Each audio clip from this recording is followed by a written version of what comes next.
আসসালামু আলাইকুম সবাই, কেমন আছেন? আলহামদুলিল্লাহ, আশা করি সবাই ভালো আছেন। আমাদের পরিবার নিয়ে আমরা সবাই আলহামদুলিল্লাহ ভালো আছি। আজ একটা ছোট্ট এবং নতুন একটা ভিডিও শেয়ার করলাম আপনাদের মাঝে। আশা করি ভালো লাগবে সবার কাছে। তো এখানে ঘুম থেকে উঠে সকালবেলা আজকে একটু দেরি করেই ঘুম থেকে উঠেছি। ওঠার পরে কিছু ঘরগুলা গুছিয়ে নিছি, ছেলের রুমটা। আর মাছের কাছে মাছগুলা দেখতে গেলাম, বেশ ভালো লাগলো। ওরা খাওয়ার জন্য মনে হয় আমার কাছে চলে আসবে, এরকম অভিনয় করলো মাছগুলা আমার সাথে। তো এরপরে আমি রান্নাঘরে আসলাম। রান্নাঘরে এসেই আজকে তেমন কিছু নাস্তা বানাবো না। অনেকগুলা ভাত ছিল, মানে ঠান্ডা ভাত। তো ছেলেরা খুব পছন্দ করে ভাজা ভাত, আর শীতের দিনে তো ভাজা ভাত খেতে তো একটু ভালোই লাগে। তো এই জন্য এখানে ভাত ভাজি করব। সেই জন্য আমি পেঁয়াজ, মরিচ, কাঁচামরিচ, লবণ, হলুদ দিয়ে একটু ভেজে নিলাম। তারপরে একটা ডিমও দিয়ে দিলাম। ডিম দিয়ে একটু কষিয়ে নিব। এরপরে ভাতগুলা ভাজি করব। আর শীতের দিনে ভাত ভাজাটা ভালোই লাগে।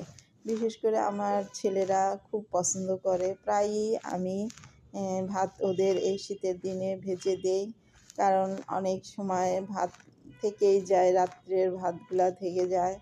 তো আজকে অনেকগুলা ভাত ছিল, মানে তবু ভাত ভাজার পরেও কিছুটা ভাত রেখে দিলাম।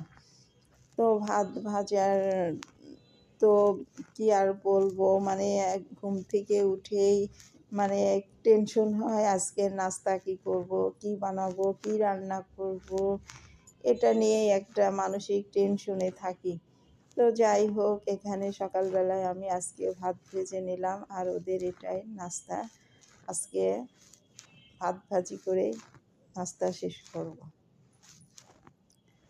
এরপরে আমি আজকে আর দুপুরের রান্নাটা দেখাইতে পারি নাই, হয়তো ভিডিওটা বড় হয়ে যেতে পারে। আমার আপু ভাইয়ারা দেখে হয়তো বিরক্ত বোধ করতে পারে, এই জন্য আমি ভিডিওটা খুব ছোট করেই করলাম। তো এইখানে ভাতটা ভাজি করে নিচে কিছুটা ধনিয়ার পাতা দিয়ে দিলাম। এখন তো ধনিয়ার পাতার সিজন, আর এই সময় বেশ শীতের সিজনেও ধনিয়ার পাতা দিলে সব কিছুর মধ্যে দিলেও একটা আলাদা টেস্ট লাগে। তারপরে আমি ভাতটা ভেজার পরে ঘরগুলা গুছিয়ে নেব। সমস্ত বাসার ঘরবাড়ি গুছানোর পরে দুপুরে সিম্পল একটা রান্না করেছি আজকে, তেমন বেশি কিছু রান্না করি নাই। তো এইখানে ভাতটা ভাজা হয়ে গেছে, এখন ছেলেদের খেতে দিলাম।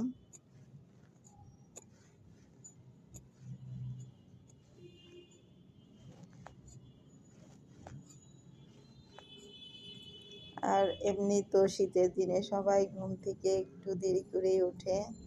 তো এখানে আসলাম আমার বেডরুমটা গুছাইতে। তো বেডরুমটা গুছানোর পরে সব ঘরগুলাও গুছিয়ে নিব। ছেলেদের রুম, ড্রয়িং রুম গুছানোর পরে ঘরগুলা মুছা পালা সব কিছু শেষ করে, তো কাজের তো শেষ নাই, সারাদিনই কাজ, দিন ছোট, সব মিলেই তো ব্যস্ত থাকতে হয় সারাদিন।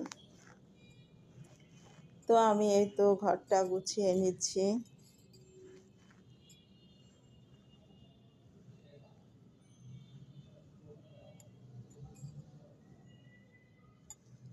আর ঘর গোছানো হয়ে গেলে তো সব দুপুরের রান্না করব, কিছু সিম্পল রান্না। তারপরে গোসল নামাজ শেষ করে একটু রেস্টে পাবো। এরপরে আমি একটু বিকালে আজকে একটু নাস্তা বানাবো, সেটা আপনাদের কাছে শেয়ার করব। তো মোটামুটি তো আমার ঘরটা, বেডরুমটা গোছানো হয়ে গেল।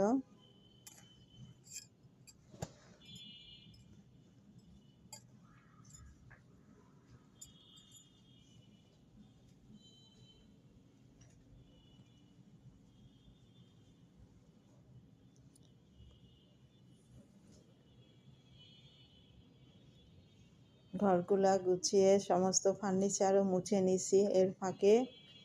তো এখানে তো বিকালবেলা, বিকাল মানে সন্ধ্যার পর নামাজ পড়ে, মাগরিবের নামাজ পড়েই আমি এই নুডলসটা রান্না করব আজকে। তো ছেলেরাও তো নুডলসটাও পছন্দ করে। তো যাই হোক, আজকে একটু সন্ধ্যার পরে একটু নাস্তা বানাতে আসলাম। তো এখানে একটু ফুলকপি দিয়ে নুডলসটা একটু সেদ্ধ করে নিলাম, পানি ঝরিয়ে নিয়েছি। এরপরে আমি রান্নাটা করে নিব। তো এখন চুলাতে প্যান দিয়ে তেল দিয়ে দিলাম। তেলটা গরম হলে আমি পেঁয়াজ কাঁচামরিচ তেলের উপরে দিব। আর বেশি সবজিও দিব না, তেমন সবজি আমার ঘরেও আজকে ছিল না। যে যা আছে সেটা দিয়ে আমি আজকে নুডলসটা রান্না করে নিলাম। তো পেঁয়াজটা একটু ভাজা হয়ে গেলে একটা ডিম দিয়ে দিব। আর আপনাদের মাঝে বলে দিলাম, আমার ভিডিওটা যদি আপনাদের কাছে ভালো লেগে থাকে তো লাইক করবেন আর সাবস্ক্রাইব করে পাশে থাকবেন।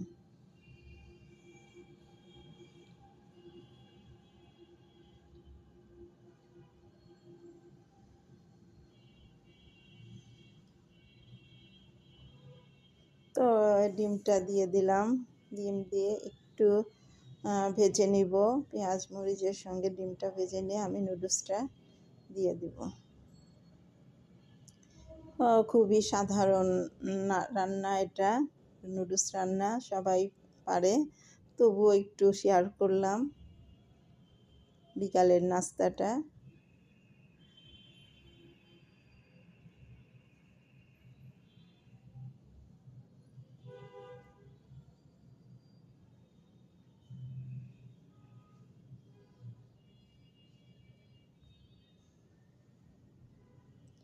আর এই নাস্তার বানানোর পরে আমার ভিডিওটা আমি শেষ করব।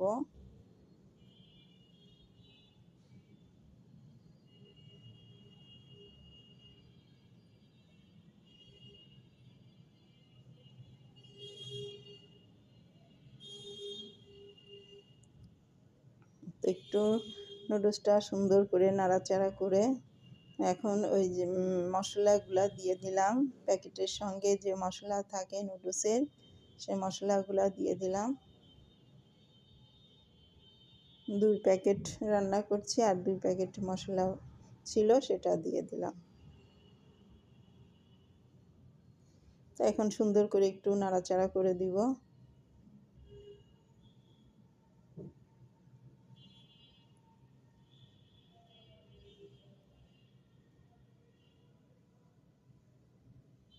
তো আমার নুডলসটাও রান্না হয়ে গেল।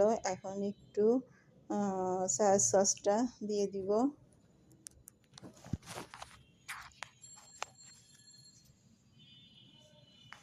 এরপরে আমার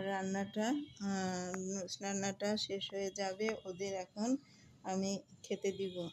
আর এখানে আমার ভিডিওটাও শেষ করব। সবাই ভালো থাকবেন, সুস্থ থাকবেন, সবার জন্য সবাই দোয়া করবেন। আসসালামু আলাইকুম, আল্লাহ হাফেজ।